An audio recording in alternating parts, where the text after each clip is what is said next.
خیانت ہو جائیں گے. جس کے پاس امانت رکھیں گے خود ہی کھا جائے گا, امانت خود ہی کھا جائیں گے. امانت رکھنے والے پریشان کر رہے ہوں گے. جب کبھی امت زندہ تھی, بہت عزت باللہ کے قاصد شخص ہے کہ جی بغداد کا سب سے بڑا تاجر, اس کے پاس بہت بڑی امانت رکھوا کے حج پہ گیا, وہ آ کے مکر گیا, کہتا نہیں کوئی گواہ کہ جی گواہ کہ جی میں کیا کروں, میرا گواہ. اچھا امیر المومنین جب کبھی زندہ تھے, جب ان کے دروازوں پر آہنی گیٹ نہیں تھے, جب وہ سوز بدانے والے تھے, سوچ کے لگا اچھا ایسا کرو تو اس کی دکان کے سامنے جا کے بیٹھ جاؤ, میں گزروں گا تجھے سلام کروں گا, تم کھڑے نہیں ہونا, سلام کا جواب بیٹھے بیٹھے دینا ہے, میں تیرا حال پوچھوں گا تمہیں بے نیازی سے جواب دینا ہے, کوئی بات انہوں سیدھی نہیں مجھے کرنی. اس کو جا کے بیٹھا دیا دکان پر, اور اپنا شاہی سواری لے کر نکلا. تو پیچھے لاؤڈ لشکر جو وہاں پہنچا تو اس کو کہا السلام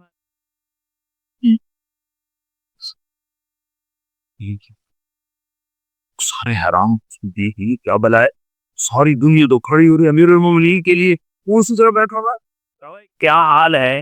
ابے ٹھیک ان کا سر کھایا, بھائی آپ ہمیں مل ہی نہیں ہے بغداد میں, اور میں کوئی فارغ تھوڑا ہوں کہ تجھے ملنے آؤں. ایسے دو چار باتیں کہہ کے وہ چلا گیا. تاجر یہ دیکھ رہا تھا کہ فرا کمبے مارے. نے کہا بھائی وہ کون سی تھیلی تھی ذرا بتاؤ جس میں تو کہہ رہا ہے کہ میں نے پیسے رکھوائے تھے. کہا جی وہ نیلے رنگ کی تھی. اچھا وہ تو میرے پاس پڑی ہے, مجھے یاد نہیں رہا ابھی. حق وہ ملی, لے کر پہنچا گیا نا, مل گئی تو معتزز خود آیا کہ یہاں پھانسی کا پھندا بناؤ. پھانسی کا پھندا بنا کر اس کو وہیں لٹکا دیا, بازار میں لٹکا دیا. یہاں 16 سال قتل کے کیس کے فیصلے نہیں ہوتے. یہ کیا انصاف ہے کہ ایک نسل مر جائے, فریادیں کرتی کرتی مائیں قبر میں چلی گئی, بوڑھے باپ کی کمریں رکوع میں چلی گئی, داد انصاف نہ دے سکی. والامانۃ مغنمہ, لوگ پہ بددیانت ہو جائیں گے, امانت کھا جائیں گے. مالدار لوگ زکات دینا چھوڑ دیں گے, عیاشیوں پہ پیسہ لٹائیں گے, زکات نہیں دیں گے. اگر یہ سارے پاکستان کے لوگ صرف زکات دے دیں تو یہ کشمیر کے زلزلے کے لیے کسی مدد کی ضرورت کوئی نہیں ہے, باہر کی مدد کی ضرورت کوئی نہیں ہے.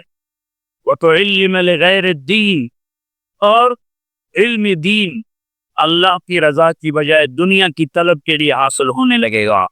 علم دین کی منزل علم دین کی منزل کچھ ہو جائے گی. فجر زوجتہ, اور لوگ اپنی بیویوں کے فرما بردار ہو جائیں گے, کامہ, اور مئو کے نافرمان ہو جائیں. وادنا صدیق ہو, دوست کو دیکھ کر بائیں پھیلائیں گے. واقصا ابا ہو, باپ کو دیکھ کے دھکا دیں گے, باپ کو ذلیل کریں گے. دوست کا اکرام کریں گے, ماں کو خواہ کر دیں گے, بیویوں کو سجدے کریں گے. سجدے سے مراد غلام, ان کے فرما بردار بن جائیں گے. جب یہ ہوگا تو کوئی عجیب بات ہے. اللہ کے نبی نے نافرمانی کے لیے عربی زبان میں لفظ ہے معصیت. اللہ کے نبی نے اللہ کے لیے بھی عصا کا لفظ استعمال کیا, اپنے لیے بھی عصا کا لفظ استعمال کیا, لیکن ماں باپ کی نافرمانی کے لیے کا لفظ استعمال نہیں کیا. کا لفظ استعمال کیا ہے؟ اور بھائی کوئی ٹیشو پیپر ہے, اور ٹیشو پیپر مانگ رہا ہوں تم ادھر. آپ کو آقا کا مطلب بتانا چاہتا ہوں, اس کو آپ کو جوڑ سکتا ہے؟ یہ پرزے ہو چکی ہے چیز, جس کو عربی زبان میں حقوق کہتے ہیں, حقوق. تو اللہ کے نبی یہ بتا رہے ہیں جو ماں باپ کا نافرمان ہوتا ہے چھٹے غضب کے سوا, اللہ کے نبی نے فرمایا جس نے ماں باپ کو تنگ کیا اس پہ اللہ کی لعنت, اس پہ فرشتوں کی, اس پہ زمین آسمان کی لعنت. اس کی نہ نماز قبول ہے, نہ روزہ قبول ہے, نہ حج قبول. اسلام آباد بھرا پڑا ہے, ماں کی ہائے ہے, باپ کے آنسو ہیں, اولاد کو فرصت کوئی. انڈی بھرا ہے, پاکستان بھرا پڑا ہے, ماں باپ ڈرتے ہیں جوان اولاد سے بات نہیں کر سکتے. میں نے اپنی آنکھوں سے دیکھا, کانوں سے سنا, جوان بیٹی اپنی ماں سے کہہ رہی تھی بکواس تھا کر, اور اس کے موٹے موٹے آنسو جو اس کے گاڑوں پہ ڈھلک رہے تھے مجھے یوں لگ رہا تھا یہ عرش کو بھی ہلا کے رکھ لیں۔ اور ایک بیٹا اپنے باپ کا گریبان پکڑ کے کہہ رہا تھا تو آج تک میرے واسطے کی کیتا ہے۔ بیٹا باپ سے کہہ رہا تھا انہی کانوں سے میں نے خود سنا ہے، کوئی میں روایت نہیں کر رہا ہوں، تو آج تک میرے واسطے کی کیتا ہے۔ جب اولاد یوں ہو، اور سنو اللہ کے نبی سے پوچھا گا قیامت کب آئے گی؟ قیامت تو آئے گی جب لوگ کافر ہوں گے، کوئی مسلمان زندہ نہیں ہوگا، قیامت سب کافر ہوں گے۔ کہتے جب لوگ سارے کافر ہو جائیں گے قیامت آ جائے۔ شرک دنیا کا سب سے بڑا جرم ہے۔ تو آپ نے کہا اللہ ہی جانے کب آئے گی؟ تو جبرائیل نے کہا کوئی نشانی تو بتائیں، کوئی نشانی تو بتائیں۔ جب تم دیکھو کہ لوگ اپنی ماؤں سے نوکروں کی طرح سلوک کر رہے ہوں۔ کس سے قیامت کو جوڑا ہے؟ جب اسلام آباد پنڈی کے نوجوان اپنی ماؤں سے نوکروں کی طرح بات کریں، اور عرب کا بدو لمبی لمبی لمبی بلڈنگیں بنائے، تو سمجھو کہ قیامت کے نکارے پہ چوٹ پڑنے کا وقت آ چکا ہے۔ یہ سب کچھ ٹوٹنے والا ہے، ایسا ٹوٹے گا کہ کوئی رونے والے نہ بچے گا۔ ماں باپ کی نافرمانی ہلاک وہ سامان ہے کہ جہنم کی آگ بھی ان پر پلٹ پلٹ کے آئے گی۔ صحابی علقمہ رضی اللہ عنہ پیغام پہنچا، یا رسول اللہ، بیوی کا علقمہ موت کی حالت میں کلمہ نہیں پڑا جا رہا، صحابی کا کلمہ رک چکا ہے، جبکہ نبی خود زندہ موجود ہیں۔ تو آپ نے فوراً پوچھا ماں باپ کی کون زندہ؟ کہا جی ماں زندہ ہے۔ کہا ناراض ہے؟ راضی؟ کہا جی ناراض ہے۔ تو آپ نے فوراً ان کی ماں کو بلوا کر کہا علقمہ کی اما اب بیٹے کو معاف کر دو۔ کہا یا رسول اللہ نہ۔ نے پوچھا تجھے اپنے بیٹے سے کیا شکایت ہے؟ کہا یا رسول اللہ مجھے اس کے دین کی کوئی شکایت نہیں، تہجد دعا، پرہیزگار، نمازی، جس وقت ایک شکایت ہے جب بھی بولتا ہے میرا سینہ چیر کے رکھ دیتا، جب بھی بولا مجھے ذلیل کر دیا، جب بھی بولا مجھے خوار کر دیا۔ تو آپ نے کہا اچھا معاف کر دو۔ میرا دل اس اماں کو پتہ بھی نہیں کہ بیٹا مر رہا ہے، وہ تو روز کے دوسرے گھر ہے۔ تو آپ نے کہا معاف کر دو۔ کہ میرا جی نہیں چاہتا یا رسول اللہ، میرا دل پھٹ چکا ہے۔ تو آپ نے کہا بلال لکڑیاں اکٹھی کرو اور علقمہ کو آگ لگا دو۔ اماں یہ کہاں سے سکے؟ یا رسول اللہ آپ علقمہ کو تم جلائیں گے یا تم آپ نہیں کرے گی تو دوزخ کی آگ جلائے گی، وہ مر رہا ہے۔ اچھا یا رسول اللہ، میں ادھر منہ سے نکلا میں معاف کرتی ہوں، ادھر علقمہ کی زبان پہ کلمہ جاری ہو گیا۔ پھر ان کی جنازے میں شرکت فرمائی، خود جنازہ پڑھا کے پھر یہ گول بولا جو میں نے پہلے بتایا کہ جس نے ماں باپ کو تنگ کیا اس پہ اللہ کی لعنت، فرشتوں کی لعنت، زمین آسمان کی۔ وَأَطَاعَ الرَّجُلُ زَوْجَتَهُ وَأُمَّهُ وَأَدْنَىٰ صَدِيقَهُ وَأَقْصَىٰ أَبَاهُ وَأَصْحَابَ الْقَبِيلَةِ فَاسِقٌ۔ قبیلے کا سردار فاسق ہوگا۔ پھر بھائیو قبیلے کی سرداریاں نافرمانوں کے حصہ ہاتھ میں، ظالموں کے ہاتھ میں۔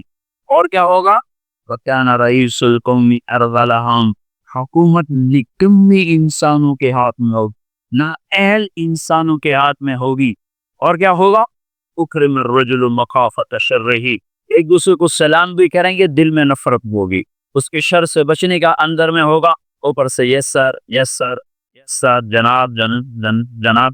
صرف اس حدیث کا مصداق بات، ایک سیکٹری ریٹائر ہوا سیوال، اس نے بیٹے کی شادی کی، 5000 آدمیوں کے لیے کارڈ چھاپا۔ ہم بھی مدعو تھے تو 2 ساتھی ہم نے بھیجے، جاؤ بھائی شرکت کر کے آؤ۔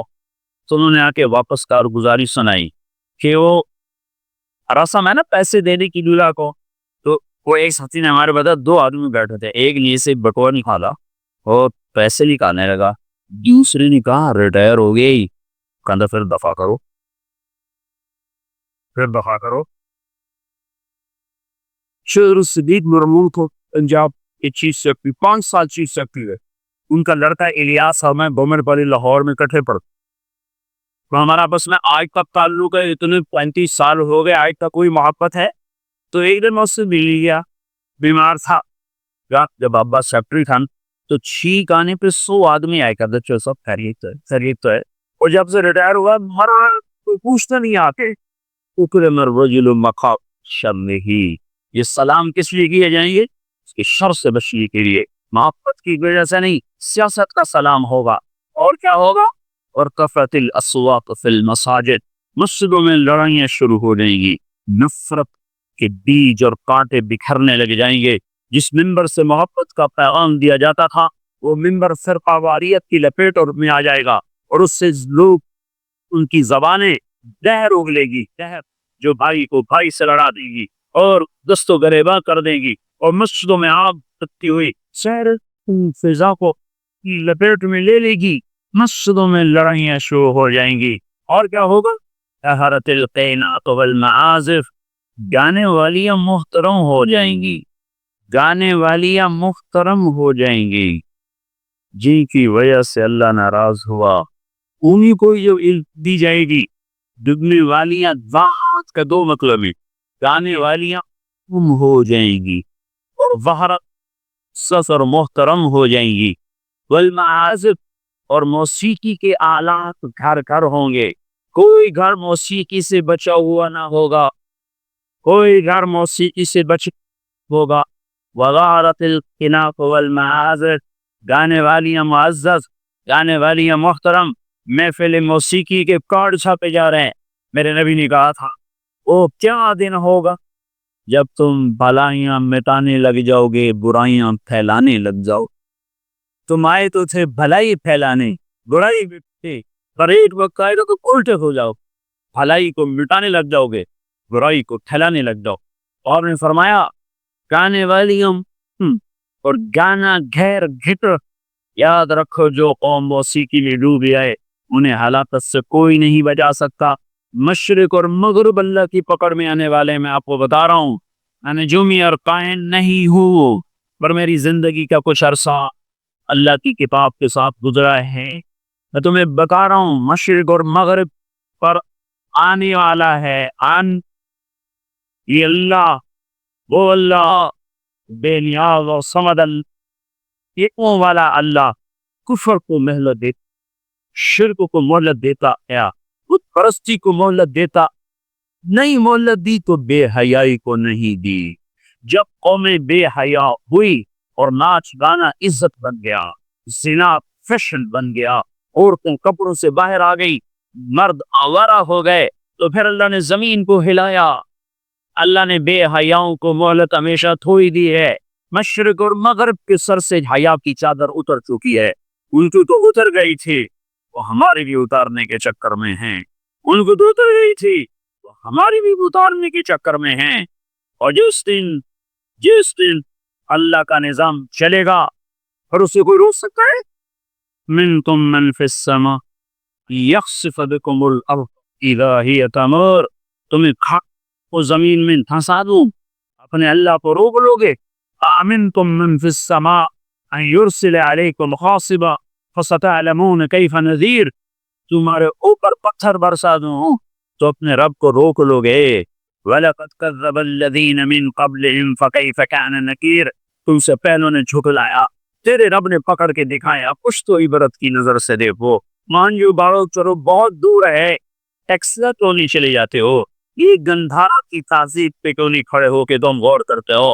ان کے ٹوٹے میدان، ان کی دفن شدہ تہذیبیں اور ان کی ویران حویلیاں، مانجو دارو کی تہذیب، ہرپا کی تہذیب تو میرے دیش کے اندر ہے، مجھے باہر نہیں جانا پڑے گا، مجھے روم کے کھنڈر دیکھنے کے لیے اٹھی جانے کی ضرورت نہیں ہے، اردن جانے کی، ترکی جانے کی ضرورت نہیں ہے، یہی کھنڈر بتا رہے ہیں میں بھی کبو کسی کا سر پر غرور تھا۔ یہ اللہ نے تہذیبوں کو کھنڈر کب بنایا؟ نافرمان ہوئے، لوط علیہ السلام کی قوم بے حیا تھی، ان کے کفر کا الزام سارے قرآن میں ایک دفعہ لگا ہے ان پر، جب بھی نبی کہتا تھا تم غلطی کرتے تو، اور انبیاء ان پر کفر کا، تم اللہ کا انکار کرتے، تم اللہ کا انکار کر۔ لوط علیہ السلام نے اللہ صرف ایک دفعہ کہ یہ کفر کرتے ہیں، باقی ہر دفعہ جتنی دفعہ اللہ نے ان پر لعنت کی تو کہا تم کیسے بے حیا ہو، یہ تم کیا کام کر، تم کیسے بے حیا ہو، تم مردوں سے شرط پوری کرتے ہو، ما سبقکم بہا من احد من العالمین، اس ظالمہ تم سے پہلے یہ گندا کام کسی نے نہیں کیا، یہ تم کیا کر رہے ہو؟ جب دھرتی پر یہ کام لوط علیہ السلام کی قوم کا عمل جب دو آدمی کرتے تو اس جگہ کے فرشتے اٹھ کر اوپر چلے جاتے کہ ابھی اللہ نے زمین کو ہلایا اور ابھی ہلایا اور ابھی عذاب آیا اور ابھی عذاب آیا۔ تو لوط علیہ السلام کی قوم پہ اللہ نے 4 عذاب پھینکے ہی۔ اور پانچواں زلزلہ. پہلے آیا زلزلہ، ہرائی فرشتے کی چیخ، گھروں پر پڑی پتھروں کی بارش، پھر ان کے چہرے، ان کی آنکھیں بھی دھسا دی گئی، اور پھر ان کو اللہ نے یوں اٹھایا اور پلٹا کے یوں مارا. تو جعلنا عالیہا سافلہا وامطرنا علیہا حجارۃ من سجیل منضود مسومۃ عند ربک وما ہی من الظالمین ببعید. عجیب بات تھا، پتھروں پہ نام لکھ کے تھے، یہ پتھر فلاں خبیث کے سر پر پڑے گا، یہ فلاں بدبخت کے سر پر پڑے گا. لوط علیہ السلام کی بیوی ایمان نہیں لائی تو اللہ تعالیٰ فرشتوں نے کہہ دیا تو بچ جائے گا، تیری بیوی کے سر پہ پڑے گا پتھر. اور لوط علیہ السلام اتنے تنگ آ چکے تھے، فرشتوں نے پوچھا کب عذاب آئے گا؟ لوط علیہ السلام نے پوچھا فَأَسْرِ بِأَهْلِكَ بِقِطْعٍ مِّنَ اللَّيْلِ وَلَا يَلْتَفِتْ مِنكُمْ أَحَدٌ وَامْضُوا مَا تُؤْمَرُونَ. لوط علیہ السلام کہنے لگے عذاب کب آئے گا؟ تو فرشتوں نے کہا ان موعدہم الصبح، ابھی ان موعدہم الصبح، جب صبح کا چاندنا ہوگا تو ان پر عذاب آئے گا. لوط علیہ السلام اتنے تنگ آ چکے تھے، کہنے لگے نہیں، صبح بڑی دور ہے، ابھی لاؤ. تو جواب میں فرشتوں نے کہا الیس الصبح بقریب، تو ابھی تو قریب ہی ہے. الیس الصبح انی یسوس، جو قرآن کے فرشتوں نے کہا 3-4 گھنٹے کی بات ہے، نکلو. علم اپاہا امرنا، پھر اللہ کا امر آیا. کہاں ہے اللہ؟ کیا ہمارا کیا پڑھے لکھا دور ہے، سائنس کا دور، ترقی کا دور ہے، کھیلتی ہیں، اللہ ویلا بیٹھا ہوا ہے. ہاں واپس آؤ واپس. عقل کی پرستش نے یونان کو کیا دیا، رب کی پرستش نے دیا جو بھی دیا. اللہ اس کا رسول کی غلامی سے سہرے بندے ہیں، جس کے بھی بندے ہیں، وہی عزت کی سیڑھیوں پر چڑھا ہے جس نے اللہ رسول کے غلامی کا دم بھرا ہے، جس نے ان کی چوکٹ کو چوما ہے، وہی دنیا اور آخرت میں سرفر ہوا ہے. بے حیا شرع ٹوٹ جاتا ہے اور بے حیائی ننگی ہو کے ناچ رہی ہے. کیا حیرت کی بات ہے کہ ننگی ناچ سکرین پہ دکھائے جا رہے ہیں اور دیکھنے والے مزے سے بیٹھے دیکھ رہے ہیں. تو کہ میرے اللہ کو غیرت نہ آئے گی؟ میں یہ لوط علیہ السلام کی قوم کے علاقے میں پھرا ہوں، 300 میل کا علاقہ ہے، اور اس کو کہتی پوری پٹی پہ پھرا ہوں. وہ سارا پہاڑی علاقہ ہے، اسلام آباد کے پہاڑوں میں سب بڑے نہیں، چھوٹے چھوٹے خوبصورت پہاڑ، چلتے چلتے ایک دم بیچ میں نشیب آتا ہے اور یوں زمین 300 میل تک بیٹھی ہوئی نظر آتی ہے. عربی زبان میں بیٹھی چیز کو غور کہتے ہیں. یہ زمین کیسے بیٹھ گئی؟ جب لوط علیہ السلام کی بستی کو اٹھایا اور اٹھا کر اوپر سے زمین پر مارا تو وزنی چیز جب زمین پر گرتی ہے تو دائیں بائیں زمین نیچے بیٹھ جاتی ہے. اس طاقت سے وہ بستی زمین پر گری کہ 300 میل تک ساری زمین بیٹھ گئے. تو لوط علیہ السلام صبح نکلنا تھا کہ پہلے زلزلہ آیا، پھر فرشتے کی چیخ آئی، پھر پتھر برسنے لگے، چیخو پکار. لوط علیہ السلام نے بیوی سے کہا تھا پیچھے نہ مڑ کے دیکھنا، اور اللہ کا فیصلہ ہو چکا تھا کہ اس نے کبھی سر ٹوٹنا ہے. چلتے بس وہ نہیں رہ سکی، اتنی کو گردن ٹیڑھی ہوئی تھی، اوپر سے پتھر آیا اور اسے پھوسا بنا کے پھینک دیا.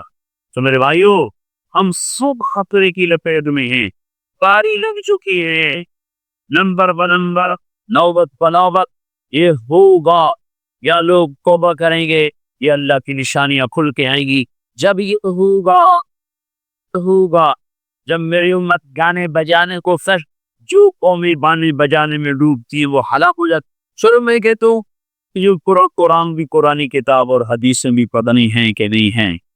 اتنے طبقہ جاہلوں کا جو یہ بھی کہتا ہے ایک بات تو مان دو، تمہارا شاعر مشرق ہے، حکیم الامت کا لقب پایا ہے. 1996 میں انڈونیشیا جماعت میں گیا تھا تو وہاں کا جنرل حبیبی تھا، مسلمانوں کا لیڈر. اس سے ملاقات پر اس نے کہا کہ آپ کے شاعر اقبال کی پوئٹری کو ہم نے اپنی زبان میں ٹرانسلیٹ کر کے اپنے نوجوانوں میں جذبہ پیدا کیا. میں نے کہا ہماری قوم کو اس کی قدر نہ کر سکی، 100 سمندر پار کی قوم اس کی شاعری سے انقلاب لے آئے. کوئی نے گانوں سے بھی فرصت کوئی نہیں. اقبال نے کہا تھا کس کو بتاتا ہوں کہ تقدیر غمم کیا ہے، کہانی شمشیر و ثنا اول طاؤس و رباب آخر. یا وہ اٹھتی ہیں عزت کے زینوں پر تو نیزوں کی کھڑکھڑاہٹ اور تیروں کی سنسناہٹ اور تلواروں کی جھنکاروں کا نغمہ ہوتا ہے، اور جب وہ ذلت کے گڑھوں میں گرتی ہیں اور پستیوں میں گرتی ہیں تو پھر تانسین ان کا بڑا آدمی بن جاتا ہے، پھر تانسین کے قصیدے پڑے جاتے ہیں، پھر گلوکاروں کو فنکار بنایا جاتا ہے، پھر نشریے والیوں کو فنکار بنایا جاتا ہے۔ کہ 6 لاکھ کو کیا جواب دو گے؟ پاکستان کے عوام کے کو 3 ہستیوں کا سامنا ہے، ساری دنیا کو 2 کا سامنا، ایک اللہ کا، اس کے رسول کا۔ پاکستان والوں کو 3 کا سامنا ہے، ایک اللہ کا، ایک اس کے رسول کا، اور ایک ان 6 لاکھ کا جن کی ہڈیوں پر اس ملک کو تعمیر کیا گیا۔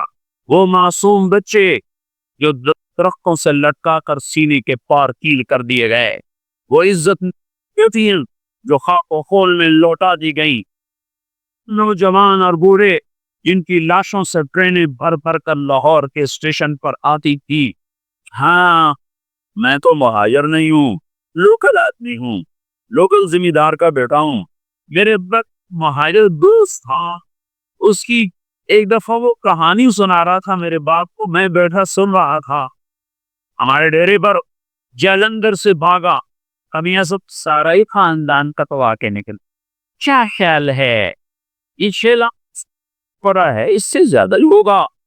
یہ تمہارے گھر آئیں گے، اسی لیے بنایا تھا ملک کے جگہ جگہ زنا کے اڈے کھل جائیں، شراب پی کے ناچ گانے کی محفلیں ہو، ہمارے خون کی یہی قیمت ہے۔ انسان ظالم ہے، بھول جاتا ہے 50 کی دہائی میں پیدا ہونے والوں نے ان نوحوں کی تھوڑی بہت صدا باز گشت سنی ہوئی ہے۔ تمہیں کیا خبر کتنی جوانیاں رل گئی، کتنی مائیں، کتنی مائیں، کتنے بیٹے، کتنے باپ، کتنی بہنیں، کتنے صحا، کتنی جوانیاں اس ہٹی کے جل کے گل کے پاک ہوئی، پھر اس خطے کو وجود ملا۔ یعنی کہ میں رات کو چلتا تھا، دن کو چھپتا تھا کماد کے کھیت میں، پیچھے سکھ، آگے منزل کا پتہ کوئی نہیں کدھر جانا ہے۔ رخ لاہور کا تھا، پہنچ گیا دریائے ستلج۔ اس وقت ستلج زندہ تھا، اپنی روانیوں کے ساتھ بہتا تھا، ایسے سویا ہوا ستلج نہ تھا۔ اب آگے ستلج، پیچھے سکھ، یا کرپان پڑے یا پانی، 2 میں سے ایک ضرور ہے، یا اگر آگے موت یا پیچھے موت۔ میرے جی میں آیا سکھوں کے ہاتھوں مرنے سے بہتر ہے پانی میں مر جاؤں۔ تیرنا نہیں آتا تھا کہ میں نے ایک لکڑی اٹھائی، اس کو آسرا بنایا، میں نے کہا مولا زندگی ہے تو پار لگا دے، تیرنا مجھے آتا نہیں۔ میں اس لکڑی پہ بیٹھا اور ایسی پانی ہداکا ہوا، تھوڑا تھوڑا آگے بڑھا۔ جب ذرا سا میں بیچ گیا ہوں تو میں نے کیا دیکھا کہ سارا دریائے ستلج لاشوں سے پکے، ان کو پانی نے کفن دیا، انہیں ستلج کی مچھلیوں نے خبر دی۔ یہ تم سے پوچھیں گے، بددانتوں سے پوچھیں گے، ظالموں سے پوچھیں گے، ان ناچنے والوں سے پوچھیں گے، اور یہ ناچ کی محفلیں سجانے والوں سے پوچھیں گے ہماری ہڈیوں کی کیا قیمت ہے، ہمارے خون کی کیا قیمت ہے۔ کاش تم اپنی تاریخ ہی پڑھ لیتے۔ تاریخ اسلام چھوڑ دو، لمبا موضوع ہے، تاریخ پاکستان پڑھ لو، اور نسیم حجازی مرحوم کی خاک و خون پڑھ لو۔ میں نے اسکول لائف میں خاک و خون پڑھی تھی، 1 مہینہ میں روتا رہا تھا۔ میرا بھانجا تھا، اس نے حفظ کیا، داڑھی منڈا دی، مجھے بڑا غم کہ یہ اس نے ظالم نے کیا ظلم کیا۔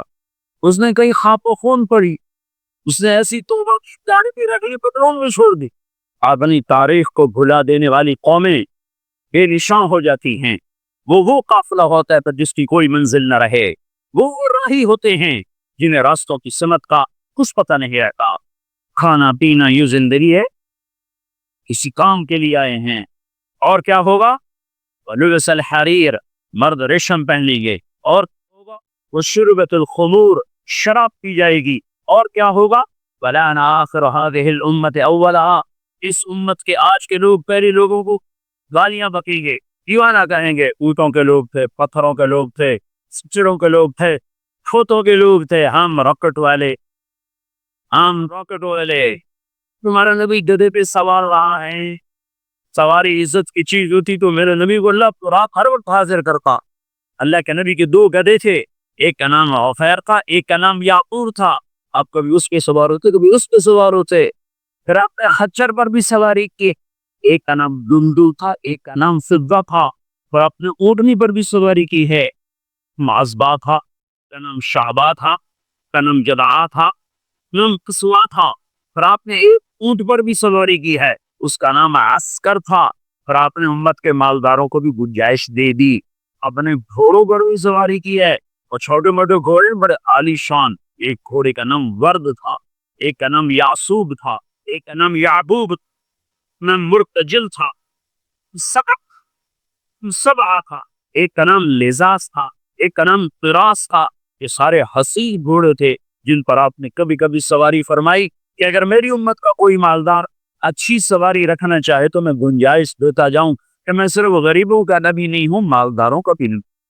یہ جب سب کچھ ہوگا، میں ساری کو ایک دفعہ دوبارہ کہوں، عزت تو خزل فی ادو والا، جب حکومت کے کارندے بدجانت ہو جائیں گے، خزانہ خود لوٹ لیں گے، بالامانت مغنما، عوام بھی بدنت ہو جائیں گے، امانت کھا جائیں گے، والزکات مغرما، زکات دینے والے زکات دینا چھوڑ دیں گے، وتعلم الغیر الدین، علم دین دنیا کمانے کے لیے ہوگا، جو زوجہ کہو لوگ بیویوں کے فرما بردار، امہ ماؤں کے نا فرمان، و ادنا صدیقہ دوست کا استقبال، واقصا اباہ واق کو ذلیل و خوار کریں گے، وہ صادر قبیلہ کا فسقون قبیلے کا سردار فاسق، وکان رئیس القوم ارذلہم حکومت نااہل انسانوں کے آنکھ میں، وکرم الرجل مقافت شرہ ایک دوسرے کو سلام دیں گے بیچ میں نفرت کی چھپا کر، اور غارت ثقافت الاسواق المساجد اور مسجدوں میں لڑائیاں شروع ہو جائیں گی، وظہرت القیلاء والمعازف گانا بجانا عام ہوگا، گانے واریاں محترم ہوں گی، ولبس الحریر اور ریشم پہنا جائے گا، اور شربت الخمور اور شراب پی جائے گی، پھر امت کے لوگ پچھلے لوگوں کیے، جب یہ سب کچھ ہوگا تو پھر کچھ اور بھی ہوگا، وہ کیا ہوگا؟ فَلْيَرْتَقِبُوا عِنْدَ ذَلِكَ رِيحًا حِمْرَاءَ وَزَلْزَلَةً وَخَسْفًا وَقَذْفًا حیات المتقاطعہ، تو پھر میری امت انتظار کرے، ان پر ہوائیں پاگل بن کے چھپے گی، ہواؤں کا رنگ سرخ ہو جائے گا، زمین زلزلوں پہ آ جائے گی، زمین میں دھسا دیے، پتھر برسا دیے گی، اور اوپر نیچے عذاب کھانے کھل جائیں گے، جب تک توبہ نہ ہوگی یہ راستہ بند نہ ہوگا، یہ پکڑ بند نہ ہوگی۔ میرے بھائیو آپ سب کی میں منت کرتا ہوں، ہاتھ جوڑتا ہوں، اور اعتکاف والوں کا شکر گزار ہوں کہ انہوں نے اللہ کے غصے کو ٹھنڈا کرنے والا کام کیا۔ آپ سب سے بھی کہتا ہوں کہ ہم سب اللہ کے دربار میں جھک کر توبہ کریں، یہ توبہ کا وقت ہے، یوم دعا منانے کی چیز نہیں ہے، اور یہ رونے کی چیز ہے، اور وہ رو کے وہ روکا ہوا ہے، اور اسے منانا سب سے آسان ہے، سب سے آسان ہے۔